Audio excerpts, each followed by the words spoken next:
साहेब, अमित शहा यांनी असा दावा केलेला आहे की महाराष्ट्रात महायुती जी आहे ती 40 पेक्षाही अधिक जागा जिंकेल आणि जे लोक भाजप सोबत आहेत महाराष्ट्रातील मतदार त्यांनाच मतदान करतील. महाराष्ट्राला पक्क माहिती आहे की भाजप म्हणजे महाराष्ट्र द्वेष्टांचा पक्ष झालेला आहे, महाराष्ट्र विरोधी कारवाई करणारा पक्ष झालेला आहे आणि म्हणून महाराष्ट्रातून भाजपला एक सुद्धा मत मिळणार नाही.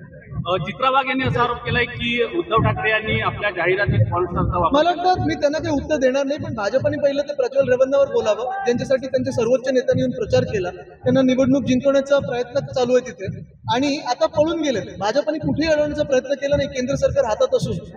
मूळ गोष्ट म्हणजे रेवन्नावर पहिलं बोलावर. एवढा घाणेरडा प्रकार, एवढा राक्षसी माणूस आमच्या देशात येऊ शकतो आणि भाजप त्याला पाठिंबा देऊ शकतो आणि भाजपातून असूनही कोणी तोंड उघडायला तयार नाहीये. हा विचित्र प्रकार आहे आणि मला वाटतं आज देशातल्या महिला देखील बघत आहेत की रेवण्णासारखा जो माणूस आहे त्याला भाजप जिंकवण्याचा प्रयत्न करते.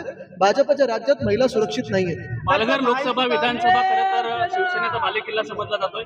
सध्या जी पक्षफुटी झालेली आहे त्याचा कुठेतरी फटका आपल्याला बसला. कुठेही नाही. जे गद्दार होते, जे दडपूक लोक होते ते पळून गेले. आज आपण बघतोय ते भुसारा साहेब आहेत, निकोलेजी आहेत, आम्ही सगळेच एकत्र काम करत आहोत आणि देशाच्या संविधानाच्या रक्षणासाठी आम्ही काम करत आहोत. सीपीएमचा किती फायदा होईल या सगळ्या? बघा, सगळीकडेच आम्ही सगळ्यांना एकत्र घेऊन चाललेलो आहोत. पण आज पहिला हेतू आमचा हाच आहे, पहिलं ध्येय हेच आहे की देशातलं संविधान, डॉक्टर बाबासाहेब आंबेडकरांनी जे संविधान लिहून दिलेलं ते भाजपला बदलायचं आणि ते आम्ही रक्षण त्याचं करणार.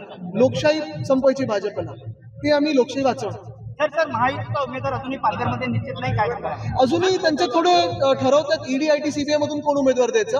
तरी देखील आपण पाहिलं असेल महायुतीला आज महाराष्ट्रात उमेदवार सापडत नाहीयेत. मग गद्दार गँग मिंदेंची असो किंवा राष्ट्रवादीची असो, हेच कारण आहे. कारण प्रत्येकाला माहिती आहे की महाराष्ट्र द्वेष ते भाजप त्यांच्या सोबत कोणी राहणार नाही. इथले खासदार खरं तर आपला पक्ष सोडून शिंदे गटात सामील झाले होते. कुठेतरी त्यांची नाचक्की झालेली पाहायला मिळते. आता काय तिकीट मिळते की नाही भाजपकडून?